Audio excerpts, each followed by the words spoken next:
வணக்கம் உறவுகளே. புலத்தில் இருக்கிற உறவுகள், தாயத்தில் உள்ள உறவுகள், குறிப்பாக விசேடமாக போராளிகள், மாவீர உடம்புகள் அனைவருக்குமான இந்த நேரலை கன நாளை பிறகு இன்று ஒரு நேரலைக்கு வந்திருக்கின்றேன். புனர்வாழ்வு அளிக்கப்பட்ட தமிழ் விடுதலை புலி கட்சியின் தலைவர் கந்தசாமி இன்பராசு ஆகிய நான் உண்மையிலே இப்போ தற்போது பேசும் பொருளாக போய்கொண்டிருக்கிற விடயம் வந்து ஈரான், இஸ்ரேல், அமெரிக்கா போன்றவர்களில் யுத்தத்தை பற்றி தான் இப்போ பேசும் பொருளாக உலகெங்கும் போய் கொண்டிருக்கின்ற விடயம். உண்மையில் அந்த விஷயத்தை பற்றி நான் ஏற்கனவே ஒரு பதிவு ஒன்று போட்டிருந்தேன். அது வந்து நான் கூடுதலாக காரசாரமாக சில வார்த்தை பிரயோகங்களை சொல்லி போட்டிருந்தேன்னா அப்போ எனக்கு நிறைய பேர் சொல்லியிருந்தாங்க.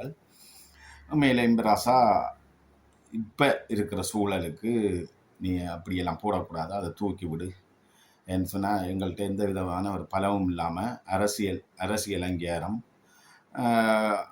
என்ன சொல்கிறது, பணபலம், மக்கள் ஆன இப்போ எதுவுமே இல்லாமல் இப்போ நாங்கள் ஒரு என்ன சொல்கிற பல்லு பிடுங்கின பாம்பு மாதிரி நாங்கள் இருக்க இப்போ அப்படியெல்லாம் போட்டால் அது கூடாது என்று சொல்லி எங்களுக்கான சில புத்திஜீவிகள் அது வந்து வெளிநாட்டில் தாயத்தில் உள்ளவர்களும் போராளிகளும் சொன்னதுக்கு நாங்கள் அதை நான் போட்ட பதிவை தூக்கி விட்டுட்டேன். இருந்தும் சில விடயங்களை நாங்கள் சொல்ல வேண்டிய தேவை இருக்குது. இந்த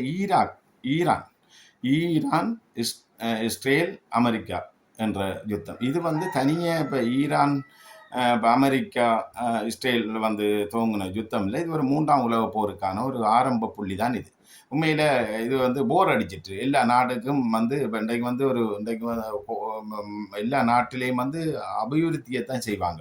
ஒவ்வொரு நாடும் வந்து இப்போ என்ன வீதி அபிவிருத்தி, ஏனைய விவசாயங்கள், கடத்தொழில்கள், அந்த அப்படியான ஊக்குவிப்புகள் ஒரு நாட்டு வளர்ச்சிக்காக, ஒரு மனித இனம் வாழணுமன்றதுக்காக செய்வாங்க. அநேகமான நாடுகள் அப்படித்தான். இந்த யுத்தத்தை விரும்பாத ஒரு நாடுகள் அநேகமான ஐரோப்பா நாடுகளை பார்த்து அநேகமான நாடுகள் அவங்களோட நாட்டு வளர்ச்சியையும் அபிவிருத்தியை தான் மேற்கொள்வார்கள். அதே போன்று இன்றைக்கு இலங்கையிலையும் மேலே 30 வருஷம் போராட்டத்துக்கு பிறகு அந்த அபிவிருத்தி என்ற பேரும் நாட்டில் ஒரு நல்ல ஒரு நிலைமையை இப்போ என்ன சொல்கிறது, ஊழலற்ற ஒரு நிலப்பாட்டை கொண்டு வரதாக இப்போ வந்த எம்பிபி அரசாங்கம் அதுதான் இப்போ கொண்டு வந்திருக்குது. ஆனால் அது நடைமுறைக்கு வார்த்தைகளால் சொல்லப்பட்டிருக்குது. ஆனால் அது நடைமுறை சாத்தியப்படுமா இல்லையாண்டு போகத்தான் தெரியும். இப்போ தான் ரெண்டு ஆண்டுகள் நான் கடக்கல, ஒரு வருடம் கடந்து இன்றைக்கு அதுக்கு அரவாசி 1.5 வருஷ நிலப்பாட்டில் போய்கொண்டிருக்குது. இன்னும் ரெண்டு ஆண்டு பூர்த்தி ஆகலை, பொறுத்திருந்து பார்ப்போம். உண்மையில் ஈரான் இஸ்ரேல் அமெரிக்கா என்ற யுத்தம் வந்து ஈரான் வந்து இன்றைக்கு ஈரான் வந்து இந்தியாவுக்கு பயிற்சி என்ற அடிப்படையில் இந்தியாவுக்கு போய் உண்மையில் அங்கேருந்து வந்த இடத்துல இடையில அமெரிக்கா நீர்மொழியால் அடித்து தாக்கப்பட்டு கடலில் வச்சு 80க்கு மேற்பட்ட ஈரான் நாட்டை சேர்ந்த பிரஜிகள் வந்து கொல்லப்பட்டு 30க்கு பேருக்கு மேற்பட்டவர்களை காப்பாற்றப்பட்டிருக்கின்றனர் இலங்கை கடற்படையினரால். இது இப்போ தற்போது இருக்கிற ஜனாதிபதி அனுரகுமார திசாநாயக்க அவர்களில் கட்டளையின் பேரில் அவர்களை காப்பாற்றப்பட்டிருக்கு. அதுக்கான ஒரு ஷார்ட்ன்றதுக்கு அப்பால் ஒரு விடயத்தையும் சொல்லியிருக்கின்றார்கள். எந்த நாடாக இருந்தாலும் நாங்கள் மனிதாபன முறையில் நாங்கள் செயல்படுவோம் என்றதனை இந்த நாட்டு ஆட்சியாளர்கள் சொல்லியிருக்கின்றார்கள். உண்மையில் இது ஒரு வேதனைக்குரிய விடயம். எங்களுக்கும் அது விருப்பம். மனிதாபன முறையில் எந்த ஒரு மனித உயிர்களும் போகக்கூடாதுன்றதில் நாங்களும் விடுதலை புலிகளாகிய நாங்களும் இன்றைக்கு ஜனநாயகத்தில் இருந்து 17 வருஷம் யுத்தம் முடிஞ்சு இன்றைக்கு வரைக்கும் இலங்கை அரசாங்கத்துக்கு எதிராகவோ ஏனைய நாட்டுகளுக்கு எதிராகவோ எந்த விதமான ஒரு வன்முறையிலையும் இறங்காமல் இருந்து செயல்படுறோம்னா அந்த 17 வருஷங்கள் ஆகி 18வது வருஷங்கள் துவங்க போகின்றது. நாங்கள் என்ன சொல்கிறோம், மனிதாபன முறையில் உண்மையில் இன விடுதலைக்காக எங்கட இருப்பை தக்க வைக்கிறதுக்காக எங்கட மண்ணில் நாங்கள் சுயமாக வாழணுமன்றதுக்காக போராடினவர்கள்.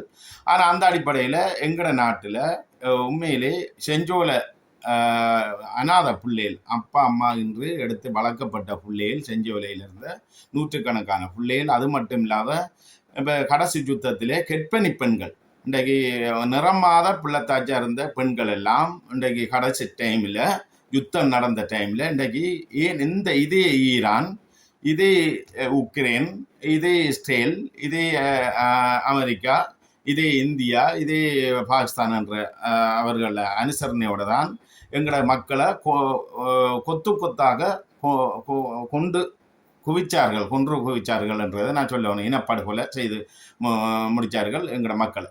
அந்த அடிப்படையில் இன்றைக்கு 1.25 லட்சம் மக்களுக்கு மேலே கடைசி யுத்தத்துக்கு இதுவரைக்கு காலம் நடந்த யுத்தத்தில் கடைசி யுத்தத்தில் 1 லட்சத்துக்கு மேற்பட்ட மக்களை கொல்லும் போது இதே MPP அரசாங்கம், இதே அனுரகுமார திசாநாயக்க அவர்கள் அந்த நேரம் என்ன செய்தார்கள்? ஒரு இன்றைக்கு உள்நாட்டுக்குள்ளே ஒரு உரிமை ரீதியாக உரிமைக்காக போராடி செத்து கொண்டிருக்கிறதில் விடுதலை புலிகள் கொல்லப்பட்டிருந்தா பரவாயில்ல. மனிதாபிமான முறையில் இன்றைக்கு ஒரு ஈரான் இராணுவ வீரர்கள் பயிற்சிக்கு போய் வந்தவர்களை காப்பாற்றுறார்கள்டா, இன்றைக்கு இளம் பெண்கள், இளம் பள்ளிக்கூட சிறார்கள் அத்தனை பேரும் எங்கட மண்ணில் ஒற்றை நாட்டுக்குள்ளே கொல்லப்படும் போது அந்த மனிதானம் எங்கே போனது? இப்போ இருக்கிற மனிதாபிமான முறை அப்போ எங்கே போனது என்ற கேள்வி எங்களுக்கு வேதனை அளிக்கின்றது. அதே போன்று வினை வியச்சவன் வினையாருப்பான், உப்பு திண்டவன் தண்ணி குடிக்கணும் என்ற மாதிரி ஈரான் செய்த வினைக்கு ஈரான் அழியத்தான் வேணும். ஆனால் மக்கள் பாவம், இவங்கள் தாங்கள் ஒரு வல்லரசு ஆகணும் அண்டி, அது ஈரானாக இருக்கலாம், அமெரிக்கா இருக்கலாம், இஸ்ரேலாக இருக்கலாம், எங்களுக்கு அதை பற்றி பிரச்சனை இல்லை. நாங்கள் அப்படி இன்னொரு நாட்டை அழிக்கணும் என்று போராட இல்லை. இன்னொரு இனத்தை, ஒரு தேசிய இனம் சிங்கள இனத்தை கூட அழிக்கணும் என்று எங்களோட தேசிய தலைவர் போராடலை. நாங்களும் ஒரு தேசிய இனம், தமிழ் மக்களும் சிங்கள மக்களும் ஒரு தேசிய இனம் என்றதை சிங்கள மக்கள் புரிஞ்சு கொள்ளணும், உலக நாடும் அதை ஏற்றுக்கொள்ளணும் என்று தான் எங்களோட தேசிய தலைவர் போராடினவர். ஆனால் இன்றைக்கு அதை புரிஞ்சு கொள்ளாமல் இன்றைக்கு உலக நாட்டில் இப்போ அடிபட்டு செத்து கொண்டிருக்கிற அவங்களோட நாட்டிலே பள்ளிக்கூட சிறார்கள் 165 பேருக்கு மேலே இந்த இதே ஈரான் எங்களோட மக்களுக்கு செய்த பாவம், கர்மா. அந்த கர்மா அழியாது.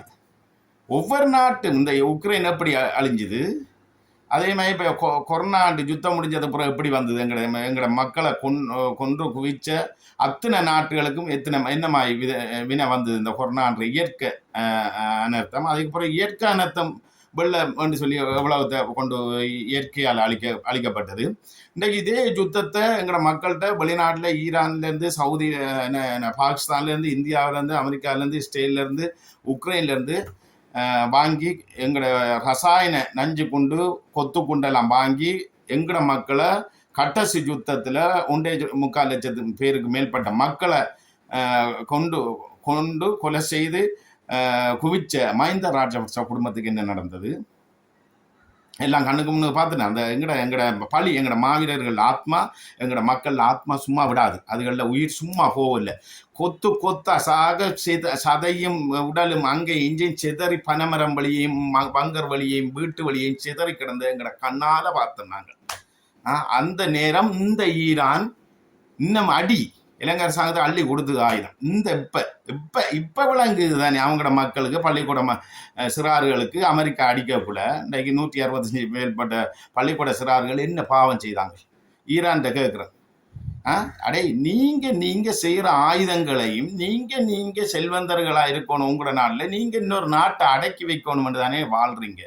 ஒரு கடவுள் தார ஒரு 50 வயசு, 60 வயசு, 70 வயசு, 80 கடைசி மேட்சுமன் சரி 100, அதோட அவங்களோட ஆட்டோட்டம் முடியுது. அதுக்குள்ள எவ்வளோ மனித இனத்தை அழிச்சு போட்டு போவழிக்கிறீங்க. இறைவனால் படைக்கப்பட்ட மனிதனை அழிக்கிறதுக்காகத்தான் இவ்வளவு ஏவுகணையும் இவ்வளவு கண்டம் பாயிற ரசாயன குண்டுகளையும் நீங்கள் செய்து கொண்டிருக்கிறீங்க. ஒவ்வொரு நாடு, ஈரானாக இருக்கலாம், இஸ்ரேலாக இருக்கலாம், இல்லை ஜெர்மனாக இருக்கலாம், என்ன சொல்கிறது, அமெரிக்காவாக இருக்கலாம், இந்தியாவாக இருக்கலாம், எல்லாருக்கும் நாங்கள் சொல்கிறோம் என்ன எல்லாம் உங்களோட நாட்டுக்கு என்ன சொல்கிறது அப்போ தான் விளங்கும். அடி விளங்காது. ஒரு கட்டத்தில் சண்டை நடக்குது. 96ஆம் ஆண்டு அடிக்கிறவனுக்கு வலிக்காது, அடி வாங்குறவனுக்கு தான் வலிக்கும். 96ஆம் ஆண்டு முல்லைத்தீவு சண்டை நடந்து கொண்டிருக்கு. முல்லைத்தீவை பிடிக்கிறதுக்காக சிலாவத்தையில், அப்போ நாங்கள் முல்லைத்தீவில் நிற்கிறோம் சண்டையில், சிலாவத்தையில் கொண்டு இறக்கி விட்றான், கடலால் கொண்டு இறக்கி விட்றான் ஆமியை, 100க்கு மேற்பட்ட ஆமியை. ஒரு பட்டாலியன் இன்னும் 1000 ஆமியை கொண்டு இறக்கி விட்றான் சிலாவத்தை. இதுக்குள்ள முல்லைத்தீவுக்கும் சிலாவத்தை சந்திக்கும் இடப்பட்ட அந்த துண்டுக்குள்ளே முறிப்புன்னு சொல்லி 9ஆம் கட்டம் அந்த துண்டுக்குள்ளே கொண்டு இறக்கி விட்டா, அப்போ தலைவர் அப்போ 3 பொம்பளை பிள்ளைகளும், அப்போ இஞ்சால 500 பொம்பளை பிள்ளைய சொர்ணமன் அந்த டைம் சைவர் டீம், அது இஞ்சால வால்ராஜன் டீம் எல்லாம் இறங்கி அவ்வளோ பேரையும் பாக்ஸ் பண்ண வழிக்கிட்டது. அப்போ எங்களோட தேசிய தலைவர் சொன்ன விஷயம் என்ன, சிங்களவனுக்கு அடிக்கத்தான் தெரியும், ஆனால் அந்த அடி வாங்கின வழி தெரியாது தானே. நீங்கள் ஒரு பேரும் இறங்கவுனா அவ்வளவும் சுற்றி வளையுங்க, அவ்வளோ பேரும் ஓடக்கூடாண்டோடு ஒரு 1000 செல்லு தான் தலைவர் போட சொன்னார். 5 செல்லும் ஆட்டி செல்லும் என்ன சொல்கிற 82 மோட்டருங்க 1000 செல்லு அப்படி ஆமியை ஓட விடாமல் பாக்ஸ் பண்ணி போட்டு செல்லை போடுங்க, அதுக்கப்புறம் பார்ப்போம். ஒரு 300 செல் அடிக்கல அவ்வளோ ஆமியும் 100க்கு மேற்பட்ட ஆமி செத்து தலையில் அவங்க வந்து என்ன என்ன என்ன சொல்கிறது, அந்த கவர் இல்லாமல் மண்ணுக்கு புதைச்ச மாதிரி செல் பீஸ் எல்லாம் உடம்புல பட்ட மாதிரி 100க்கு மேற்பட்ட இராணுவம் செத்து கடலாலே விட்டு பண்ணி ஓடிட்டான். அது என்னத்துக்காக நான் சொல்கிறேன்னா, அடி வாங்குறவனுக்கு தானே வலி தெரியும். இவங்களை அடித்து கொண்டு தான் இருந்தவங்க. அதே மாதிரி அப்போ அடித்து கொண்டு இருக்க உங்களுக்கு ஒன்றும் விளங்காது. ஆனால் திருப்பி நான் அடிக்க வலிக்கிட்டா தான் உங்களுக்கு வலிக்குமா. திருப்பி தலைவர் அடித்ததுக்கு பிறவா நீங்கள் பின்வாங்கினீங்க. அதே மாதிரி தான் கடைசி சண்டையிலையும் பழங்காமான் கப்பல் வருது, அந்த கப்பல் இந்த கப்பல் வருதுண்டு 10 கப்பலுக்கிட்ட வந்தது. கடலால் இந்த கேபி பெருக்கிறான் கள்ளன் துரோகி கேபி, அவன் முழு கப்பலையும் அனுப்பிட்டு அங்கே ஆயுதம் அனுப்பல, ஆயுதம் அனுப்புகிற காசை கொள்ளையடிச்சு போட்டு அவன் சொன்ன விஷயம் எல்லாம் இலங்கை அரசாங்கத்துக்கு இந்திய அரசாங்கத்துக்கு உளவு கொடுத்தா அவ்வளவு கப்பலும் அடிக்கப்பட்டது. இந்திய அரசாங்கத்தில் துணையோட இலங்கை அரசாங்கம் நடுக்கடலில் வச்சு 10 கப்பலும் அடிச்சுது. தலைவர் கடைசி கட்டத்தில் ஆனந்த ஒரு சண்டைக்கு முதல் அண்ணன் சொல்கிறார், எனக்கு ஆள்பலவும் தேவையில்லை, எனக்கு எதுவுமே தேவையில்லை, ஒரு 10,000 செல்லு இருந்தால் இந்த ஸ்ரீலங்கா படையை அஞ்சாவதுக்கு அங்கே கொண்டு விடுவேன். 10,000 செல்லு இருந்தால் காணும், 5 மோட்டர் 82 மோட்டர் இருந்தால் காணும், வேறு ஒன்றும் தேவையில்லை எனக்கு. கடைசா வந்த கப்பல் முழுக்க எல்லாம் அடிபட்டுட்டு அல்லது இருந்திருந்தா நிலைமை மாறி இருக்கும். ஏன்னா அவங்களுக்கு அடிக்கத்தானே தெரியும், வலி தெரியா. அதே மாதிரி ஈரானுக்கு சொல்கிறேன், நீங்கள் கொடுத்த குண்டுகளில் தானே எங்களை மக்கள் அழிஞ்சாங்க. நீங்கள் அடித்து ஸ்ரீலங்கா அரசாங்கத்துக்கு உதவி செய்ய கண்ணை மூடித்தானே உதவி செய்றீங்க. நான் எங்களோட உயிர் இல்லையா, எங்களோட மக்களில் உயிர் இல்லையா? உங்களுக்கு வலிக்க பாருங்க, இன்றைக்கு நீங்க செய்த வினை உங்களுக்கு அரசன் நன்றா இருப்பான், தெய்வம் நின்று கொள்ளும், எப்படி சொல்லி நின்று கொள்ளும். அப்ப எங்கட மக்களுக்கு அடிக்க நீங்க கொடுத்தது இன்றைக்கு மாறி உங்களுக்கே வந்து விழுது அந்த செல்லு. எப்படி கடவுள் எப்படி சுழண்டு வருது, எப்படி இதே மாதிரி தான் உக்ரைனுக்கு நடந்தது. இதே மாதிரி எங்கட மக்களுக்கு அடிச்ச நாடு முழுக்க எங்கட கண்ணுக்கு ஒண்ணுக்கு நாங்க பாக்குறோம். அதே மாதிரி எங்கட மக்களை அழிச்ச ஆட்சியாளர் முழுக்க ரோட்டால ஓடுனாங்க. இந்த நாட்டிலே பிரஜா உரிமை இல்லாத மாதிரி தப்பி ஓடுனார் ஓட்டப்பாயா அறக்கட்டளை என்று உருவாக்கி. அதே மாதிரி தான் எங்கட மக்கள்ல கை வச்ச அத்தனை நாடுகளும் அனுபவிச்சு கொண்டுதான் இருக்கு. பாகிஸ்தானால இன்றைக்கு வரைக்கும் இந்தியா அனுபவிச்சு கொண்டுதான் இருக்கு. இன்றைக்கு ஈரான் என்ன சொல்ற, ஈரான் படுற அடி துன்பம் மாதிரி இந்தியாவும் ஒரு நாளைக்கு வாங்கத்தான் போகுது.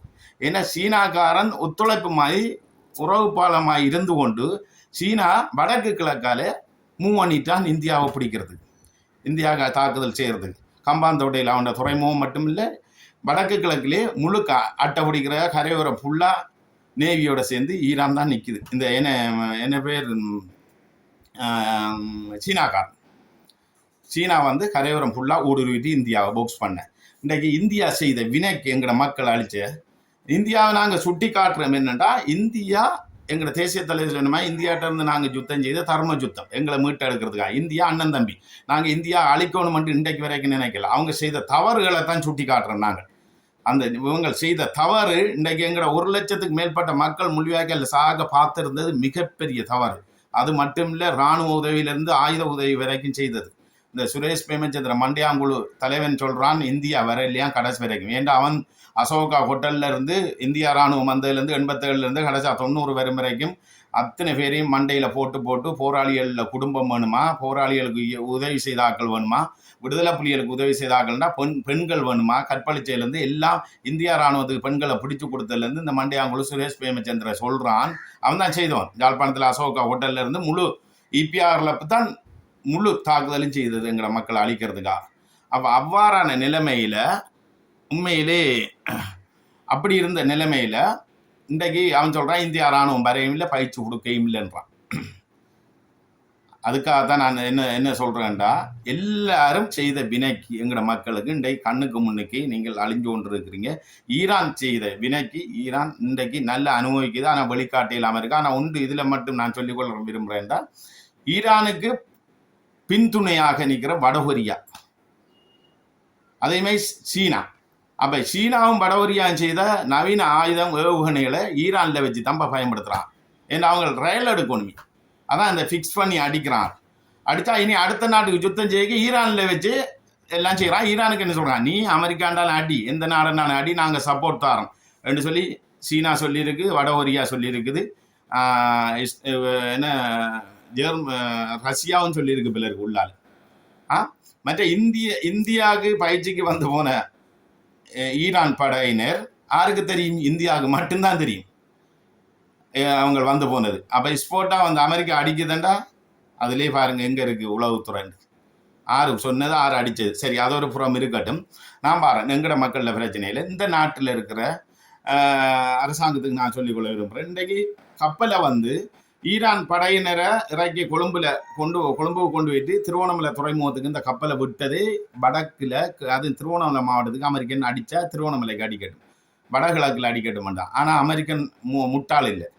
அமெரிக்கனுக்கு தெரியும் ஸ்ரீலங்கா அரசாங்கம் ஒரு காலம் மனிதாமன முறையில் உலக மக்கள், தமிழ் மக்கள் உள்நாட்டு போருக்குள்ளே கொல்லும் போது பார்த்திருந்த ஆட்சியாளர்கள், இப்போ ஆட்சி செய்கிறவர்கள் இன்றைக்கு மனிதாமன முறையில் கடலில் போய் இந்தியா கூட ஹெல்ப் பண்ணாமல் சீனா ஏனைய நாடு ஹெல்ப் பண்ணி ஈரானை காப்பாற்றாமல் இருக்க இலங்கை அரசாங்கம் போய் காப்பாற்றுதுண்டா இது ஆறுற தூண்டுதல்ல செய்யுதுண்டா அமெரிக்காவுக்கு நல்லா தெரியும். அமெரிக்காவுக்கு நல்லா தெரியும் எவ்வாறுண்டா இப்போ சீனா சொல்லியிருக்கும், நீங்கள் மனிதாமன முறையில் போய் காப்பாற்றுங்க, காப்பாற்றிட்டு மக்களை கொழும்புக்கு எடுத்துட்டு சீனா ஈரான்காரனை செத்த அவங்க உடலையும் அதில் தப்பினவர்களையும் கொழும்புக்கு எடுத்துட்டு தமிழர்கள் தாய பரப்பில் வந்து திருவோணமலையில் கப்பலை கொண்டு விடுங்க. அப்படி அமெரிக்கா அடித்தால் நீங்கள் காப்பாற்றி இப்போ உங்களுக்கு சொல்லி இலங்கை கை வச்சா சீனா சொல்லியிருக்கு நாங்கள் அடிப்போம். அதே மாதிரி தான் ரஷ்யா சொல்லியிருக்கு, சரியா, நாங்கள் அடிப்போம். என்ன இந்தியாவோட பகை, இந்த அமெரிக்காவோட பகையான நாடெல்லாம் இலங்கை அரசாங்கத்துக்கு சொல்லியிருக்கு. அமெரிக்காவுக்கும் ஒரு முகத்தை காட்டி, சீனாவுக்கும் ஒரு முகத்தை காட்டி, ரஷ்யாவுக்கும் ஒரு முகத்தை காட்டி, இந்தியாவுக்கும் ஒரு முகத்தை காட்டி எங்களோட நாட்டு ஜனாதிபதி மனிதாமன முறையில் காப்பாற்றிட்டு வந்துட்டார். அப்போ இன்றைக்கு சீனாவோ ரஷ்யாவோ இஸ்ரேலை விடும் அமெரிக்காவோட ரஷ்யாவோ இன்றைக்கு அடி விழுந்ததுக்கு பிறகுதான் அமெரிக்காவுக்கு அடிக்கப்படுறாங்க. இது தேவையா எங்களுக்கு? நீங்கள் ஒவ்வொரு நாடுகளும் IMF நிதி வேணுமா, இல்லை இப்போ பொருளாதார ரீதியாக எரிபொருள் வேணுமா, பொருளாதார ரீதியாக என்ன உதவி திட்டம் பிஸ்னஸ் ரீதியாக செய்தாலும் உங்களுக்குரிய பிஸ்னஸ்க்குரிய காசை வாங்கிக்கொள்ளுங்க. இந்த நாட்டை அபிவிருத்தி செய்கிறதுக்குரிய வேலைப்பாட வேறு நாடு செய்யுங்க. அதே மாதிரி இந்த நாட்டுக்காரர்களும் அந்த ரீதியில் போய் கொண்டுருங்க. எங்களுக்கு ஏன் நாங்கள் போய் மூக்க நுழைப்பான் இதுக்குள்ள அடி விழுந்து எங்களோட மக்கள் செத்ததுக்கு பிறகு தான் சீனாவுக்கு அமெரிக்காவுக்கு அடிக்க போகுது. அமெரிக்கன் அடி தெரியும் தானே. அமெரிக்கன் இன்றைக்கு ஈரானுக்கு பயந்துருக்கிறேன்னு நினைக்கக்கூடாது. ஈரானோட வந்து சீனாவும் வடகொரியா எல்லா ஒரு அமெரிக்கனுக்கு எதிர்ப்பான நாடு முழுக்க சீனாவோட அந்த ஈரானோட நிற்குது. ஆனால் இது ஒரு மூன்றாவது உலக யுத்தம் வரப்போகுது. ஆனால் இது வராமல் விடாது, அமெரிக்கன் அடிக்காமல் போகிறதும் இல்லை. ஆனால் இலங்கைக்கு தான் அடி விழப்போகுது. அதுக்கு பிறகுதான் இலங்கைக்கு அடிக்க இந்தியாவும் ரஷ்யாவும் சீனா எல்லாம் அமெரிக்காவுக்கு ஒரு கேம் ஒன்று காட்டுறதுக்கு பிளான் போட்டு இருக்கிறாங்க. ஆனால் அமெரிக்காவுக்கும் பெஞ்சால 10 நாடு, அங்கால அமெரிக்காவுக்கும் 10 நாடு ஹெல்ப்பாக தான் இருக்குது. அப்போ இதில் வந்து இடநடுவில் இருக்கிற ஒரு சின்ன ஒரு புள்ளியில் இருக்கிற இலங்கை தான் அழியப்போகுது. சரி, அது ஒரு புறம் இருக்கட்டும். எங்களுக்கு நான் அடுத்த கட்டம் பாருன்னு சொல்ல. சரி, எது எவ்வாறு இருந்தாலும் பரவாயில்ல.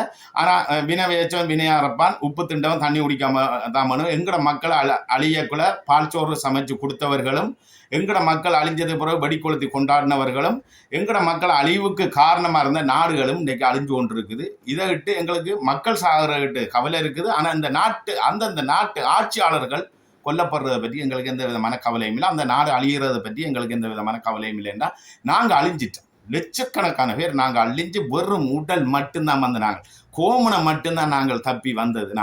நாங்கள் பட்ட மாதிரி இன்றைக்கு ஈரான் படுது, கண்ணுக்கு முன்னுக்கு பார்க்குறோம்.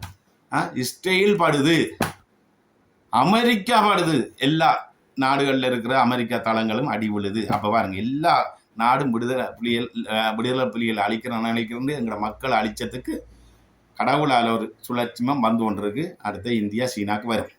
சரி, அது ஒரு புறம் இருக்கட்டும். ஆனால் உண்மையிலே நான் இன்னொரு விஷயம் கதைக்க வாரன். உண்மையிலே தம்பி ஒரு ஆள் ஒரு இதோண்டு போட்டிருக்கிறார். என்னன்னு சொன்னால் அர்ஜுனாவை பற்றி. அவருக்கு அர்ஜுனாவோட விளக்கம் தெரியாமல் இருக்கு. அவர் சின்ன ஆள் தானே, அவருக்கும் ஒரு சின்ன விளக்கம் ஒன்று சொல்லணும் பாருங்க.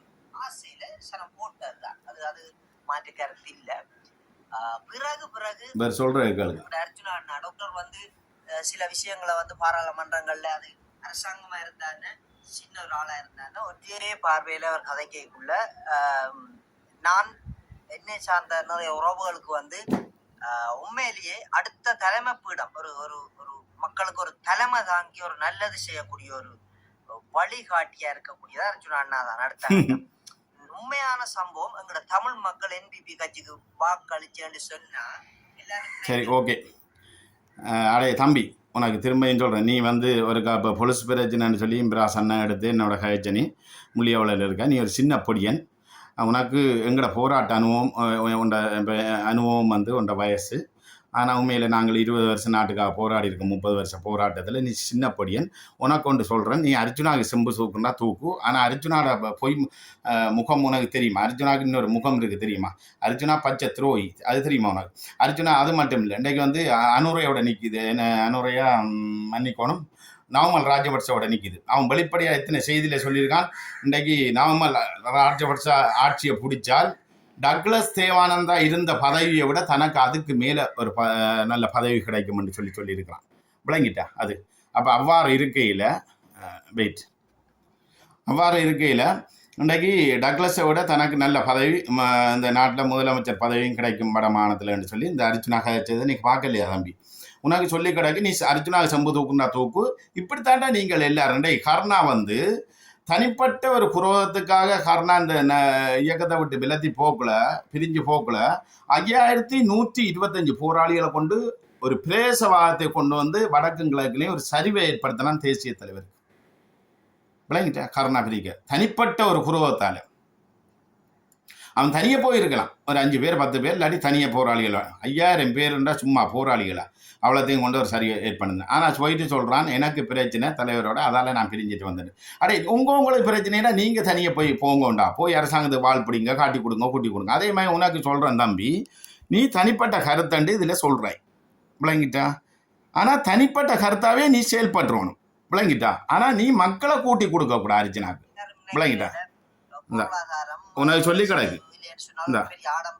அடே தம்பி, நீ சொல்ற இது உன்னுடைய தனிப்பட்ட கருத்து தான், நான் அர்ஜுனாக்கு நான் செய்கிறேன். ஆனால் நீ வந்து மக்களை கூட்டி கொடுக்க கூடாது. நீ மட்டும் போய் நீ உன் குடும்பம் போய் அர்ஜுனாக்கு அவன் என்னத்தை பிடிச்சாலும் எங்களுக்கு அதை பற்றி பிரச்சனை இல்லை. அர்ஜுனா மற்ற இன்னொரு பச்சை துரோகி தெரியுமா? அர்ஜுனா ராமநாதன் அர்ஜுனா இந்த மன்னாரில் இந்த வினோதன், இந்த ரூவன் விடுற ஊழல், அவங்க விடுற தில்லாண்டங்கடி, இந்த ஹாஸ்பிட்டலில் இத்தனை பேர் ஸ்டாப் மாதிரி இன்றைக்கும் என்ன சொல்கிறது பாதிக்கப்பட்டு போயிருக்கிறாங்க. வினோதன் வெளிநாட்டில் இருந்து அவருக்கு இங்கே வந்தால் கேஸ் போட்டுருவேன் வினோதனுக்கு. அதில் மாற்றுக்கிறதுக்கு இடம் இல்லை. எல்டிடி பயங்கரவாதி என்று எனக்கு கடிதம் அடிச்சிருக்காரு. இன்றைக்கு இருக்குது. அவர் இந்த வெளிநாட்டுக்கு போயிட்டு இங்கே வந்த உடனே அவருக்கு கேஸ், ரூவனுக்கு லெம்பட் ரூவனுக்கும் கேஸ் தான். அவருக்கும் லெம்பட் ரூவனுக்கும் எனக்கும் இப்போ வழக்கு நடக்குது. விளங்கிட்டோம்? அவர் இப்போ என்னென்னா என்னுடைய மனசு இப்போ என்ன சாதிக்கிறதுக்காக என்னுடைய மனசில் ஓவர் டைம் 3 மாதம் ஓவர் டைமை பிடிச்சி வச்சிருக்காரு லெம்பட் ரூவன் எம்ஓச்சா இருக்கிறார் இப்போ மன்னாரில். ஆனால் நிறைய நான் சில விஷயத்தை கதைக்கக்கூடா. ஆனால் இந்த ஃபேமிலிக்குள்ளே நடக்கிற பிரச்சனையே என்றாலும் அது பிரச்சனை அந்த தனிப்பட்ட கோபத்தில் இவர் வந்து ஓவர் டைம் எடுக்கிறாரு, ஃபார்மஸில் இருக்கிறார். ஃபார்மஸில் வந்து 700 ரூபாய்க்கு வாங்குற மாதிரி இருந்தால் 3000 ரூபாய்க்கு விற்கிறார். எவ்வளோ புரோதமான எல்லாம் அவர் செய்து கொண்டு இருக்கார் இந்த ரூவன். எங்கள்கிட்ட அதில் எவிடன்ஸ் எல்லாம் வந்துருக்குது சில. ஆனால் அந்த ரூவன் என்றவர் வந்து அங்கே வெளிநாட்டிலேருந்து வினோதன் சொல்ல இப்போ வினோதன் சலுகைக்காக செய்து கொண்டிருக்கிறார். ஆனால் போய் அவங்களோட போய் முகம் எல்லாம் இப்போ கிளிய போகுது. வினோதன் இங்கே வர ரூவனுக்கும் வினோதனுக்கும் எல்டிடி பயங்கரவாதி என்று ரூவனும் வினோதன் தான் எனக்கு கடிதம் அடிச்சிருக்கிறாங்க அரசாங்க முத்திரையில். அவங்களுக்கு வழக்கு தாக்குதல் செய்கிறோம். இந்த பிரச்சனை இவங்களால் வினோதன் ரூவனாக்களால் பாதிக்கப்பட்ட 30 பேருக்கு மேற்பட்டவங்க, அதில் ஒரு 10 பேருக்கிட்ட இந்த அர்ஜுனா ராமநாதன்கிட்ட கொண்டு விட்டு நான் பார்லமெண்டத்தில் கதைக்கிறதுக்கு நான் போன இடத்துக்கு ஆயிடுச்சு. அந்த அர்ஜுனாவுக்கு, தம்பி உனக்கு விளங்காது அர்ஜுனா ராமநாதன் கெட்டவன். அப்போ வாங்க நீங்கள் கூட்டிகிட்டு வாங்க, எழுத்து மூலம் தாங்க, நான் பார்லமெண்டத்தில் கதைக்கிறேன் ஓட்டு. அவர்கிட்ட ஒரு தங்கம் ஒன்று இருக்கு. தங்கத்தில் சித்திக்காரு இஞ்ச நிற்கிறான். அவர் அந்த சித்திக்காரு வினோதன் ரூவனாக்களோட நல்ல மாதிரி. அந்த தங்கத்தில் சித்தி சொல்லிப்பட்ட இந்த பிரச்சனையில நீங்கள் தலையிட வேணாம், மன்னார் பிரச்சனையில். அப்போ நீ எல்லாம் என்ன நீ எல்லாம் ஒரு மனுஷனாடா அர்ஜுனா? உனக்கெல்லாம் நீ தனிப்பட்ட இதில் இருந்துட்டு அங்கே பார்லமெண்டத்தில் போயிட்டு தலைவர் தலைவர் தலைவர் தலைவர் தலைவரால் உருவாக்கப்பட்டு சண்டை செய்து யுத்தம் செய்த புனர்வாழ்வு பெற்ற போராளிகள் இருக்குண்டா சாதிச்ச நாங்கள். நீ என்ன ஒரு மயிரை கூட சாதிக்கலடா அர்ஜுனா. உண்ட அப்பா போராளி அப்பா காவல்துறை சம்பளத்துக்கு இருந்த எல்லாரையும் நான் சொல்லலை. காவல்துறையில் எத்தனை பேர் தியாகம் செய்தவங்க. உண்ட அப்பா உண்ட அண்ணன் ரவுராம் காவல்துறை சம்பளம் நீயே சொல்லியிருக்க சாப்பாட்டுக்கு வழி இல்லாமல் தான் காவல்துறையில் சேர்ந்த ஒரு அப்பாண்டு 2500 சம்பளத்துக்கு அர்ஜுனா. அந்த அர்ஜுனாவை தம்பி நீ நீ சொல்ற என்ன அடுத்த தலைமையா? அப்போ ஏண்டா உங்களுக்கெல்லாம் பாய் பூசுற இல்லையாடா? ஒன்று ஒன்று விளங்குற இல்லையா? நீங்கள் சொல்லக்குள்ள கொஞ்சம் பாய் பூசணும். ஏன்னா இன்றைக்கு இங்கே வேறு நீ அர்ஜுனாக்கு செம்புபடி தம்பி. சரியா அர்ஜுனாக்கு நீ தனிப்பட செம்புபடி. ஆனால் உனக்கு திரும்பியும் சொல்கிறேன், நீ ஒரு சின்ன படியன். இன்றைக்கு எத்தனையோ போராளிகள் இருக்கிறாங்க.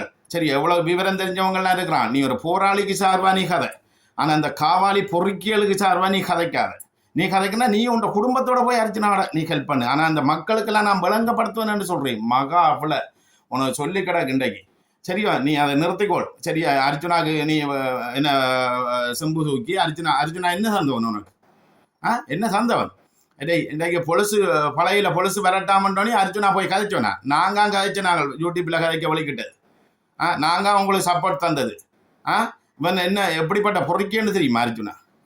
இப்போ நவமலோட போயிட்டுன்னு சொல்கிறார், அடுத்த டக்ளஸோட தனக்கு பதவி கிடைக்குமா? அப்போ நீ என்ன அருகதை இருக்கு இவங்கள் எல்லாம் தலைவரை பற்றி, எங்களை தேசிய தலைவரை பற்றி, போராட்டத்தை பற்றி கதைக்கிறதுக்கு? சரி, ஓகே, அது ஒரு புறம்பே காட்டு. தம்பி, நீ மட்டும் அர்ஜுனாவுக்கு சப்போர்ட் பண்ணு, உன்னோட குடும்பம் சப்போர்ட் பண்ணு, மக்களை தூண்டி விடாது. சரியா, இவனுக்கு சப்போர்ட் செய்து இவனுக்கு சப்போர்ட் செய்து. உங்களோட ஊர் இல்லை. முல்லைத்தீவண்டா எங்களுக்கும் ஊர் தான், மன்னார்ண்டா எங்களுக்கும் ஊர் தான், ஜாழ்ப்பாணம்ண்டா எங்களுக்கும் ஊர் தான், வடக்கு கிழக்கு எல்லாம் எங்களுக்கு ஊர் தான், மலையம் கூட எங்களுக்கு ஊர். ஏன்னா மலையத்திலேயும் எங்கட போராளிகள் நாட்டுக்கா போராடின நாங்கள். வடக்கு கிழக்கு தமிழீழம் ஃபுல்லாக எங்கட ஊர் தான். விளங்கிட்டேன்? முல்லைத்தீவு எங்கட ஊர். நாங்கள் அவருக்கு சப்போர்ட் பண்ணுவோம்ட்டு இல்லை. முல்லைத்தீவுலேயும் ஆயிரக்கணக்கான போராளிகள் எங்களோட இருந்தவங்க, உயிரை கொடுத்தவங்க, காயப்பட்டவங்க, எங்களோட ஒண்டா நிர்வாகம் படித்தவங்க, பொன்னாய்த்தூரில் இருந்தவங்க, நடவடிக்கை செய்தவங்க, புனர்வாழ்வில் இருந்தவங்க, எல்லா மாவட்டத்திலையும் எங்களோட போராளிகள் இருக்கிறாங்க எங்களோட இருந்தவங்க. அவங்க இப்போ பேசாமல் இருக்கிறாங்கன்றாவிலே நீங்கள் நினைக்கக்கூடாது. எங்களுக்கு ஒரு பலம் ஒன்று வர எல்லாரும் ஒன்று சேர்ந்துருவாங்க. அந்த பலத்தை உருவாக்குறதுக்கு தான் நாங்கள் கஷ்டப்படுறோம். ஆனால் அந்த நரி கூட்டங்கள், பேய் கூட்டங்கள் தான் இப்போ கங்கணம் கட்டி ஆடிக்கொண்டு நிற்கிறாங்க என்று சொல்லிக்கொண்டு, மற்றது என்னடா இதில் இன்னொரு விஷயம் நான் கதைக்க வரேன்டா, சுருக்கமாக கழிச்சிட்டு இந்த லைஃப்பை விட்டுட்டு போகிறேன். வெளிநாட்டில் உள்ளவர்களே உங்களுக்கு விளங்கி கொள்ளணும் என்னன்னு சொன்னால், இயக்கத்தில் சொத்துக்கள் அடித்து வச்சிருக்கிறவங்க அத்தனை பேருக்குன்னு சொல்லி கிடக்கு. அந்த டிசிசியில் இருக்கிற, டென்மார்க்கில் இருக்கிற மகேஷ், சந்தோஷ், அப்படி ஒரு கொஞ்சம் பேர் எனக்கு ஃபோட்டோவும் வந்தது. நீங்கள் என்ன கொம்பனாக இருந்தாலும் உங்களோட விவரம் முழுக்க நீங்கள் இருக்குது. நீங்கள் அடித்து காலகாலமாக நீங்களே சொத்துக்களை கொள்ளையடித்து கொண்டு இருக்கிறீங்க, வச்சு கொண்டு இருக்கிறீங்க. உங்களோட பரம்பரை வம்சம் வளர்ந்து கொண்டு இருக்குது. இன்றைக்கு எங்களோட போராளிகள் முலாயத்துளையுடையும் இன்றைக்கு கூலி வேலையும் சரி, சாப்பாட்டுக்கு வழி இல்லாமல் இருக்கிறான். நீங்கள் அடித்ததில் கொஞ்சமாவது பாவிகளை கொடுங்க. உங்களோட வம்சம் கூட விருத்தி அடையாது. இவங்கள் விடுற போராளிகள், மாற்றுத்திறனாளிகள், எங்களோட மக்கள் விடுற கண்ணீர். விளங்கிட்டார்?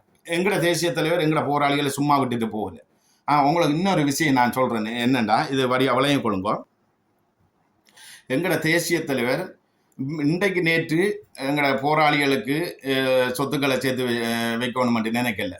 இன்றைக்கு ஒன்றை நான் சொல்லிக்கொள்ள விரும்புகிறேன்னா, 1984 ஆண்டு இந்தியாவில் வச்சு இந்திரா நகரில் வச்சு டிஆர்ஓ இருந்தது. டிஆர்ஓ ஆஃபீஸில் வச்சு தலைவர் சொன்ன விஷயம், அனிதா பிரதாப் என்ற ஒரு அதிகாரி, ஒரு ஆள், அவர் அரசியல் ஆய்வாளர். அப்போ அவர் 84 ஆண்டு தலைவர்கிட்ட ஒரு கேள்வி கேட்குறார்.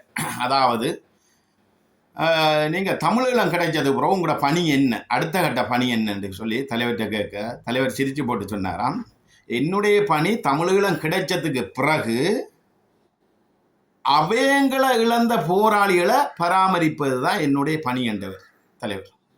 அதாவது அபயங்களை இழந்தா, கையை இழந்த, கால இழந்த, கண்ணை இழந்த, உடல்ல அங்கோயினப்பட்ட போராளிகளை பராமரிப்பது தான் என்னுடைய பணி என்றவர். அந்த மனுஷன் என்னடா செய்தான்? உங்களை உலக நாடு ஃபுல்லாக முள்ளடவும் உங்களை வளர்த்து, அப்போ கஷ்டம் பொருட்படுத்தது பிறகு 2005 கஷ்டம் பொருட்படுத்ததுக்கு பிறகு 2005க்கு பிறகு பொறுப்பு அனைத்து உலகம் பொருட்படுத்ததுக்கு பிறகு 2005க்கு பிறகு சேர்ந்த நிதிகள், அற்றவாசி நிதி கூட நாட்டுக்கு வர இல்லை, யுத்தம் நடந்து கொண்டிருக்க. ஆனால் இன்றைக்கு எல்லாரும் அந்தந்த பொறுப்பாளர்மார் பதுக்கி வச்சு கொண்டு உங்களோட குடும்பங்கள் அங்கே 4 வீடு 5 வீடு, அங்கே தமிழ் பள்ளி வேணுமா, கோயில்கள் வேணுமா, என்ன சொல்கிற கடைகள் வேணுமா, பெட்ரோல் செட்டுகள் வேணுமா, சகலதை மடக்கி வச்சு கொண்டு அந்தந்த நிர்வாக பொறுப்பு எடுத்தார்கள் முழு பேர். இந்த நாட்டிலையும் வந்து உங்களுக்கு வீடு வளவு இனி அவங்களோட குடும்பம் பிள்ளைகள் வந்து லிங்கம் ரியோ கூழ்வார் உட்பட லிங்கம் கூழ்வார் உட்பட கார்னர் பார்க்குறதும் கரையோரம் பார்க்குறதும் ரிச்சா போய் உல்லாசமாக குடும்பங்களோட மகள் சுற்றுறதும் வடக்கு கிழக்கு சுற்றி பார்க்குறோம். உங்களோட குடும்பங்கள் வந்து அத்தனை பேரும் அந்த கொள்ளையடித்தவங்க தலைவற்ற காசை கொள்ளையடித்தவங்க சுகபோக வாழ்க்கை வாழ்ந்து கொண்டு இருக்கிறீங்க.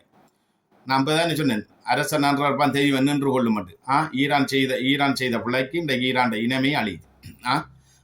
உக்ரைன் செய்த பிள்ளைக்கு எங்களோட மக்கள் அழிச்சதுக்கு உக்ரைனே அழியுது. ஏன் கணக்கு வேணாம். மஹிந்த ராஜபக்ச குடும்பமே அழிஞ்சிச்சு. எங்களோட போராட்டத்துக்கு எங்களோட மக்களை யுத்தத்தில் இருந்து வரக்கா ஆம்பளையில பிடிச்சி சிறை முகாம் தடுப்புலையும் பொம்பளையில பிடிச்சி தடுப்பு முகாமையும் போட்டு குடும்பங்களே சீரழிச்ச மஹிந்தா குடும்பமே ரோட்டுக்கு வந்துட்டு தானே. அப்போ உங்களோட குடும்பம் உங்களோட வம்சம் விருத்தி அடையுமாடா? நீங்கள் எங்களோட தலைவர்கிட்ட காசை கொள்ளி அடித்து வச்சுட்டு இருக்கேன். அடே மகேஷ், உன்னிட்ட கேட்குறேன், நீ என்ன கொம்பா? நீ ஏன்னா வித்யாரன் அவனெல்லாம் காட்டி கொடுத்த நீ இன்றைக்கு நீ என்ன இறஞ்ச எத்தனை சொத்து இருக்கு எல்லாம் தெரியும் தானே. நீ என்ன சோபோ வாழ்க்கை வாழ்றாண்டு மகேஷ் சந்தோஷம் மகேஷோட நிற்கிறாங்க டென்மார்க்கில் இருக்கிறோம். நீங்களாம் கொம்பா? டேய் நீங்களாம் எங்கட கால் தூசு. உங்களுக்கு நீங்கள் அடித்ததுல கொஞ்சம் தெரிஞ்சிடறேன். எங்கட போராளி 3 மாவீரரை கொடுத்தவள் தண்டை கணவரை கொடுத்தவள் மிளாய் தூளோட சாப்பிட்றாள். ஆனால் உங்களோட பிள்ளைகள் என்ன சாப்பிடுதுகள்?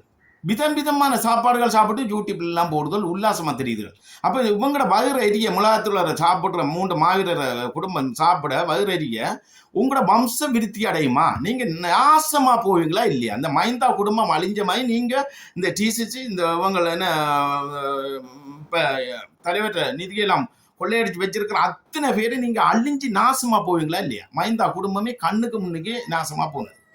விளங்கிட்டேன். இப்போ அதே மாதிரி உங்களோட வம்ச நாசமாக போகுமா இல்லையா? கொடுங்கடா. அடே நீங்கள் அடித்து வச்சிருக்கிறதெல்லாம் கொஞ்சத்தையாவது கொடுங்க. நீங்கள் நினைக்கிறீங்க மீண்டும் எங்களோட தலைவர் எல்லாம் செய்து வச்சுப்பட்டு தான் போனவர் அந்த நேரத்தில். இன்றைக்கு நான் ஒன்றை சொல்கிறேன், இந்த லைக்கா சுபாஷ் உட்பட, சுபாஷ் வந்து பிரான்ஸ்ல இருந்து வெறும் சேட்டு காய்ச்சட்டியோட வந்த ஆள் தான் 90ஆம் ஆண்டுக்கு முதல். விளங்கிட்டா வந்து இருந்தெல்லாம் அந்த லிவாரா என்ற ஒரு காட் விற்கிறதுல விடுதலை புலிகள் தான் வளர்த்து விட்டது. விடுதலை புலிகள் அந்த காட்டை முதல் விநியோகிச்சது. அதுக்குள்ள தான் அந்த பாஸ்கர் நின்று செயல்பட்டது. பிறகுதான் பாஸ்கரன் போய் ஐவிசியை வாங்கினது. அந்த 4 பேர் பேருன்னு சொன்னாங்க. பாஸ்கரனுக்கு ஐவிசியை வித்தாக்கள். அப்போ அந்த பாஸ்கரனுக்கு எங்கால அந்த காசு அந்த லிவாரா இந்த லக்காவோட இருந்து அந்த காட் வித்தது தான். அந்த காட் வித்தையில் கொள்ளையடிச்சது இயக்கத்திர உண்டியலையும் சேர்த்து கொள்ளையடிச்சது. பிறகு அந்த ஐவிசியை வாங்கி அதை விற்று அதில் இருந்து பணம் சம்பாதிச்சு பிறகு உறவு பாலம் என்று சொல்லி கொண்டு வந்து அது 3000 கோடிக்கு மேலே உழைச்சது இந்த ஐவிசி பாஸ்கர். அதே மாதிரி இந்த லைக்கா சுஹாஸ் வந்து தின்ன வழி இல்லாமல் அந்த நேரம் பிரான்ஸில் இருந்தவனா எனக்கு சொல்கிறாங்க. அந்த லிபரா என்ற ஒரு அந்த காட் விற்று விடுதலை புலிகள் தான் அவனை நிதி ரீதியாக வளர்த்து விட்டது. இன்றைக்கு அது பிறகு விடுதலை புலிகளுக்கு சேர்த்த காசு முழுக்க அதுக்குள்ளே தான் போட்டது. அவ்வளவும் இன்றைக்கு போராட்டம் அழிஞ்சோனி சுஹாஸ் என்ன செய்திருக்கிறான்? மஹிந்தாக்கு காசு கொடுத்தவன் யுத்தம் முடிஞ்சோனி மீள் குடியேற்றத்துக்கு கண்டு முல்லைத்தீவில் ஒரு 5-6 வீடு கட்டி இருக்கிறேன் சுஹாஸ். இன்றைக்கு தென்னிந்திய திரைப்பட கலைஞர்கள் நடிகர்களை வச்சு படம் நடித்து உழைக்கிறான். இங்கே வந்து ஒரு அன்றைக்கு ஒரு 25 பேரை விட்டு தான் 25 லட்சம் கொடுத்தாண்டு. டேய் 25,000 பேருக்கு கொடுத்துருந்தா நீ பரவாயில்ல. சுஹாஸுக்கு சொல்கிறேன், சுஹாசெல்லாம் உன்னட்டெல்லாம் இனி நாங்கள் பிச்சை எடுக்க வர மாட்டோம், உனக்கெல்லாம் தண்டனை தான். அட்ரஸ் நன்றரும் தெய்வம் நின்று கொள்ளும். நீ சுஹாஸ் நீ நீ நீ ஆறு நீ பணம் தான் வச்சிருக்க. நீ அதோட நீ வந்து இன்றைக்கு தலைவர்கிட்ட காசு விடுதலை புலிகளில் காசுகளை அடித்து வச்சுட்டு நீங்கள் கோடீஸ்வரனாக இருந்து கொண்டு மனச்சாட்சியை தொட்டு சொல்லு. உங்களுக்கு தேவை நீ தலைவர் சொல்லட்டும் பார்ப்போம். இந்த பாஸ்கரன் சொல்கிற மாதிரி நிரூபிக்கட்டும் பார்ப்போம். நீ பண்ணுறாயன்னு சொல்லி போட்டு நாங்கள் வந்து நிரூபிக்கிறதா? உங்களுக்கு நிரூபிக்கிறோன்னா என்ன மண்டையெல்லாம் நிரூபிக்கணும், எங்களால் இயலாது. உங்களை நிரூபிக்கிறோன்னா வெடிதான், வேற என்ன நிரூபிக்கிறது? அது உங்களுக்கு தெரியும், இனி வராது, வெடி விழாதுண்டு ஒரு காலமும் இல்லை. மஹிந்தா குடும்பம் இந்த ஈரான் இந்த இஸ்ரேல் இந்த அமெரிக்காக்கெல்லாம் என்ன இனி செய்ததுக்கு இன்னொருவன் வந்தா செய்கிறான். எல்லாம் இயற்கை ஊடாக அவங்களுக்குன்னு சொல்லி ஒரு அழிவு கொண்டு வந்துதான் இப்போ திரும்ப யுத்தம் உண்டு அவங்களுக்குள்ள சண்டை. அதே மாதிரி உங்களுக்குள்ள சண்டை வந்து உங்களுக்குள்ள உங்களோட சொத்து அழிவு வந்து உங்களோட வம்சமே அழியும். நிச்சயமாக இந்த போராளிகள்ல மாவீரர் கண்ணீரும் வேதனையும் வந்து நான் சொல்கிறேன். இன்றைக்கு எனக்கு ஒரு அண்ணன் சொல்கிறார் வெளிநாட்டில், இம்பராசா விடுதலை புலிகளில் சொத்துக்களை எடுத்து வச்சிருக்கிறவங்க அத்தனை பேர் தான் இலங்கை அரசாங்கத்துக்கு புலனாய்வாளராக இருக்கிறாங்க. அவங்களுக்கு மீண்டும் புலிகள் வரக்கூடாது, அரசியல் ரீதியாக கூட வளரக்கூடாது என்றாங்க. எனக்கு வெளிநாட்டுல இருந்து ஒரு அண்ணன் சொல்றாரு, விடுதலை புலிகள் சொத்தை எடுத்து வச்சிருக்க அத்தனை வேலை இலங்கை புலனாய்வாளருக்கு வேலை செய்யறாங்க. ஏன்னா வேலை செய்தா தான் இஞ்ச ஒரு வீடு, இஞ்ச ஒரு ஹோட்டல், இஞ்ச ஒரு 10 லட்சம் விற்கிற காணியை 1.5 கோடி கொடுத்து வாங்கலாம். இனி அவன் மாமன் மச்சான் மருமக்களுக்கெல்லாம் கேடிஹெச் வாங்கி கொடுக்கலாம். முழுக்க சும்மா வந்த காசு தான் எல்லாம் செய்து கொடுக்கலாம். இன்றைக்கு இந்த நாடு குட்டிச்சவரா இன்றைக்கு போதவசத்துல இருந்து விபச்சாரத்துல இருந்து இந்த அளவுக்கு சீர்கேடா போறதுக்கு ஜாழ் மாவட்டம் இந்த விடுதலை புலிகள் காசு அடிச்சு வச்சிருக்கிறவங்க. ஆனால் கிழக்கு மாகாணக்காரன் கூடுதலாக காசு அடிச்சு வைக்கல. எல்லாம் வடக்கில் இருக்கிற நீங்கள் காசை சுற்றி வச்சுட்டு இன்றைக்கு நடித்து கொண்டு இருக்கிறீங்க. விரல் வெட்டி சொல்கிறேங்கடா, அவன் கிழக்கு மாகாணக்காரன் இந்த அமைப்புக்கு வெளிநாட்டில் பொறுப்பாக இருக்கிறான். எவன் புலிகளில் காசு அடித்து வச்சிருக்கிறான். அன்றைக்கு போராட்டத்திலையும் இதே சுற்றியாக தான் இருந்தவன். கருணா பிள்ளையான விடு, அவன் காக்காவனியமாகி போகட்டும். ஆனால் அன்றைக்கு இப்போ சீலண்ண பிறந்த மண் இன்றைக்கு அன்றைக்கும் விசுவாசம் தான். இன்றைக்கும் ஒற்று புலிகளில் சொத்தை அடித்து வச்சிருக்கான்னு சொல்லுவான் கிழக்கு மாகாணக்காரன். நீங்கள் அதனால 108 அமைப்பை வச்சிருக்கிறீங்க. நீங்க அதனால ஆசைப்படுறீங்க. நீங்க அதனால மீண்டும் தலைவர் மீண்டும் புலிகள் அரசியல் ரீதியாக கூட வரக்கூடாதுன்னு நினைக்கிறீங்க. அவ்வளவு பேர் இலங்கை புலனாய்வாளருக்கு வேலை செய்தீங்க. மைந்தா கோட்டபாயா முன்னாள் அரசாங்கத்துக்கு. ஆனா இப்ப அனுராய்க்கு ஒரு பேரும் வேலை செய்யல. ஆனா இப்ப கம்மண்டு இருக்கிறீங்க. அனுராய்க்கு உங்களோட உதவி தேவையில்லை. ஏன்னா டயஸ்போரா நேரடியாண்டு அள்ளி கொடுத்துட்டு அனுராய்க்கு அரசாங்கத்துக்கு காட்டி கொடுத்தவங்க கர்ணா, புள்ளியான், டக்ளஸ், அரசாங்கத்தோட இருந்தவங்க, அங்கஜன், விஜயலாமேஸ்வரன் அரசாங்கத்தோட இருந்தவங்க. அதே மாதிரி வெளிநாட்டில் இருக்கிற அமைப்புகள் ஒன்றும் அரசாங்கத்துக்கு தேவையில்லை. அனுரா தோத்தா திரும்ப வேறாக்கள் வந்து உங்களை கையாளுறாங்களே இருக்கியா. வேறாக்கள்னால நவமல் வந்தால் தான் கையாளுவான். ஏன்னா நவமலுக்கு தான் காட்டி கொடுத்தாக்கள் தேவை. வேற இன்னொரு புது ஆட்சி அனுராய்க்கு பிறகு இன்னொரு புது ஆட்சி வருமெண்டா, அதனால புது முகம் ஒருவன் வருவானண்டா அவனுக்கும் உங்களோட உதவி தேவை, காட்டி கொடுத்தவன் தேவை. அவனுக்கு நாட்டை தான் அபிவிருத்தியாக கொண்டு போவான்ன்றதை நான் இதில் சொல்லிக்கொள்ள விரும்புகிறேன்.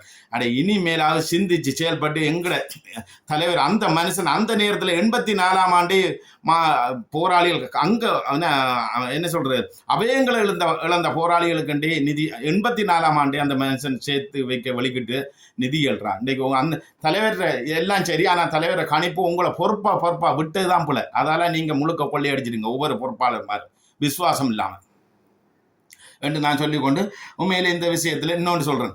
இன்றைக்கு வரைக்கும் ஒரு விடுதலை புலிகள் ரீதியாக ஒரு அரசியல் தேர்தல் அரசியல் இறங்கி முன்னுக்கு போகலாமல் இருக்கிறதுக்கு காரணம் நீங்கள் விடுதலை புலிகளில் காசு அடித்து வச்சிருக்கிறவங்க. ஒருவன் சொல்கிறான், இன்றைக்கு வந்து 1000 கட்சிகள் இருக்குது தமிழனுக்கு, 1000 தலைவர்கள் இருக்கிறாங்க தமிழனுக்கு. என்ன கட்சிகளுக்கு 1000 கட்சிகள் இருக்கு, 1000 கட்சிகளுக்கு 1000 தலைவன்கள் இருக்கிறாங்க. ஆனா தமிழனுக்கு ஒரே ஒரு தலைவன் தேசியத்துல எவன் ஒரு தலைவன் இருக்கிறான்னு சொல்லுவான். தமிழ் இனத்துக்கான தலைவன் ஒருவனை காட்டுவாப்ப. கட்சிகளுக்கான தலைவன் எல்லாரும் இருக்கிறான் 1000 பேர். அந்த மனுஷன் ஒரு ஆள் தான். அந்த மனுஷன் வழியில வந்த போராளிகளை தான் நாங்க இருக்கோம். உண்மையிலே நிச்சயமாக நீங்க அடிச்சு வச்சு கொள்ளுங்க பணத்தெல்லாம். அதுல ஒரு கொஞ்சத்தையாவது நாங்க பேசுறோம்டா, இந்தியாவுக்கும் நாங்க பேசுறோம், உரிமையோட பேசுறோம். இந்தியாவுக்கு என்னத்துக்காக நீங்க செய்த தவறத்தான் சுட்டி காட்டுறோம். எனக்கு ஒரு அண்ணன் சொன்னார், இம்பராசா, இந்தியாவுக்கு நாங்கள் விரோதமானவர்கள் இல்லை, இந்தியா செய்த தவறத்தான் எங்களை இனத்தை அழிச்சது, அதே டைம்ல இந்த இப்படி செய்ய வேண்டியது, இன்றைக்கு எங்களை இனம் சாவுக்குள்ள பார்த்து கொண்டு இருந்தது, இதுகளைத்தான் நாங்கள் இந்தியாவில் கோபம் கொள்றோம். மற்றபடி இந்தியாவுக்கு எங்களுக்கு எந்த விதமான கோபம் இல்லை. தேசிய தலைவர் இந்தியாவோட சண்டை பிடிக்கைன்னு சொன்னேன். இந்தியா கிட்ட இருந்து எங்களை அந்த 12 குமரப்பா புலேந்திரன் அவர்களை காட்டி கொடுத்தா அந்த நேரம் அவங்களோட பாதுகாப்புலாம் இலங்கை அரசாங்கம் பிடிச்சி பலாலையை கொண்டு போனது. அப்ப இந்தியா துணப்பு வாட்டி அவங்கள பிடிச்சிருக்காது. அந்த அடிப்படையில் தான் எங்களுக்கு ஒரு சின்ன முருகல் நிலை வந்து ஒரு யுத்தம் ஒன்று உருவாகினா அது தர்ம யுத்தம் எங்களை பாதுகாக்கிறதுக்காக. அதுக்காக இந்தியா செய்த தவறத்தான் நாங்கள் சுட்டி காட்டினேன். இந்தியாவுக்கு இன்றைக்கும் நாங்கள் எதிரி இல்லை. இந்தியா எங்கட ஒரு நாடு, அருகாமையில் இருக்கிற ஒரு நாடு என்று சொல்லி ஒரு அண்ணன் சொன்னது போல உங்களுக்கும் விடுதலை புலிகளில் சொத்துக்களை அடிச்சு வச்சிருக்கிற உங்களுக்கும் நாங்களும் எதிரி இல்லை. இம்பராசா ஆரன்னு தெரியாது. டே மகேஷ், டிசிசி டென்மார்க்கில் இருக்கிறேன், நீ வித்தியா உன் அம்மாக்காக வித்திய என்ன தெய்வீக நாக்களை எல்லாம் காட்டி கொடுத்து கோடிக்கணக்கில் கொள்ளையடிச்சு நீ உனக்கு சொல்றேன். உனக்கு எனக்கு தனிப்பட்ட கோபம் இல்லை. நீ எனக்கு முன்ன பின்ன உன்னை தெரியாது. நீ அண்ணன் தம்பியும் யாரும் இல்லை. ஆனா உன்னை பற்றி எங்களுக்கு வருது. நாங்க புலிகளா இருந்தோம், மக்களுக்காக போராடினபடியா, மக்களுக்காக இன்றைக்கும் அரசியல் நிற்கிறபடியா உங்களை பற்றி புட்டு வைக்க சொல்லி வருது. அத்தனை பேர் விவரமும் வருது. காசை கொள்ளையடிச்சவங்கள அத்தனை பேருக்கும் நாங்க புட்டு வைக்கணும். நாங்க தான் மக்கள் மத்தியில கொண்டு சேர்க்கணும் உங்களோட குரோதத்தன்மை. இனி ஒரு காலத்துல உங்களோட வம்சம், நீங்க தான் பேசணும், உங்களோட வம்சத்தை துரோகிண்டு எங்களோட மக்கள் கணிப்புற அளவுக்கு இந்த திட்டம் போகும். இல்லையெனில் நீங்க அடிச்ச பயப்பட தேவையில்லை. நாங்கள் உங்களோட விரட்டல மனச்சாட்சிப்படி உண்மையான நீங்கள் மண்ணுக்கு விசுவாசமாக இருக்கணும். முதல் தாய்க்கு விசுவாசமாக இருக்கும், அடுத்த மண்ணுக்கு விசுவாசமாக இருக்கும். நீங்கள் ரெண்டுக்கும் இல்லை மண்ணாங்கட்டி துரோகியல். அந்த பேர் இல்லாமல் இன்றைக்காவது தலைவரால் வழங்கப்பட்ட பிள்ளைகளுக்கு தாயத்தை நோக்கி மண்ணுக்கு போராளிகளுக்கு அடித்து வச்சதில் கொஞ்சத்தையாவது கொடுங்கடா. உங்களோட சுகபோகத்துக்காக கேட்க சொல்கிறீங்களாம். அதில் சந்தோஷம் சொன்னாராம், தலைவரும் பெறக்கூட, மகளும் பெறக்கூட, அம்மனும் பெறக்கூட, காசு எவ்வளோ வேண்டான்னு நாங்கள் தருவோம்.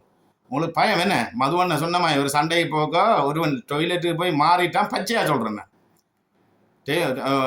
92ஆம் ஆண்டு சாம்பத்தீவு ஒரு கேம் ரைட் சண்டைக்கு போகக்குள்ள 12 மணி இப்போ அந்த சண்டைக்கு போனவங்க வரலாற்று மையத்தில் வினோத்து நிற்குது. புளியந்தியமாட்ட தம்பி அந்த சண்டைக்கு போனேன் எங்களோட வந்தது. மற்றது சுதார் மாவட்டத்தில் எல்லாம் நிறைய பேர் இருக்கிறாங்க சண்டைக்கு வந்தாங்க. இன்றைக்கும் இருக்கிறாங்க. நாங்கள் புனர்வாழ்வு பெற்று வந்துட்டோம். எங்களுக்கு யாருக்கும் பயம் இல்லை. அதுக்காக நாங்கள் சொல்கிறோம். இடையில வந்தவன் வயிற்றுக்க வலிச்சு டொய்லெட் போய் மாறிட்டான். இதை நான் அடிக்கடி சுட்டி காட்டுறேன். மாறினா வசந்தண்ணன் இப்போ கையை கட்டி வச்சு கடைசி யுத்தத்தில் சுடுறான் ராணுவம். வசந்தண்ணையோட ஒரு 75 பேர். இஞ்சால மதுவண்ணையோட நாங்கள் நிற்கிறோம். அப்போ 12 மணி சண்டை துவங்கணும். மதுவண்ணன் எங்கே ஆறு அவன் வழி மாறினு இருக்க பக்கத்தில் வந்த சுதாகரன் சொன்னால் ஆறு ஒருவன் டொய்லெட் போயிட்டான். அதால் வேற பாதையால் போயிட்டான். அந்த ஒரு 20 மீட்டர் இடைவெளிக்காக இரவில் வாரேன். 12 மணிக்கு காடு பூந்து வரக்க லைட்டும் இல்லை ஒன்றும் இல்லை. ஒரு ஆளில் மதிப்பில் தான் போகிறது. அந்த கண்ணையே தெரியாது இருட்டு. அப்படி போக்குல முள்ளு குத்தும். அவங்க பிடிச்சி போட்டு விடுற கொட்டி கண்ணீர் அடிக்கும் முகத்துல எல்லாம். அப்போ ஒரு ஆளில் மதிப்பில் தான் ஒரு ஆளில் போகிற ஒரு வெட்ட வரும் வரைக்கும் அந்த காட்டுக்குள்ளே அவன் ஒரு வயிற்றுக்கு வலி என்று போக மாறிட்டான். வந்தோடனே மதுவனை சொன்ன கேம்பு கிட்ட வர உங்களுக்கு வயிற்றை கலக்குது. என்ன பீ வர இப்படி தான் சொன்னார். பீ வருதான் கேம்பை பிடிச்சிடணும் இல்லாட்டி சுட்டு போட்டுருவேன் உங்களுக்கு. அதே மாதிரி சொல்கிறேன். உங்களுக்கு புலிகள் வரப்போது அரசியலுக்கு வர வேண்டாம். உங்களுக்கு பீ வருதா மேசு எல்லாருக்கும். டிசிசி தலைவர்கிட்ட காசை கொள்ளையடிச்சு வச்சிருக்க பினாமியல் எல்லாருக்கும் சொல்கிறேன். நிச்சயம் விடுதலை புலிகள் அரசியல் ரீதியாக அங்கீகாரம் எடுக்கத்தான் போகிறாங்க. நீங்கள் கணக்கு சொல்லத்தான் போகிறீங்க. அத்தனை பேரும் கொள்ளையடிச்சு அத்தனை பேரையும் நாங்கள் மக்கள் மத்தியில் கொண்டு உங்களை செருப்பால் அடிக்கிற அளவுக்கு உங்களை மக்கள் மத்தியில் கொண்டு விடத்தான் போகிறோம். உங்களோட முகத்தை உங்களோட பரம்பரை உங்களோட புள்ள அத்தனை பேரையும் விடத்தான் போகிறோம். தான் வேற பரம்பரை அங்கேருந்து இங்கே வரைக்கும் இப்படி என்று செய்யத்தான் போகிறோம். ஆனால் செய்ய வைக்காதங்க நீங்கள்.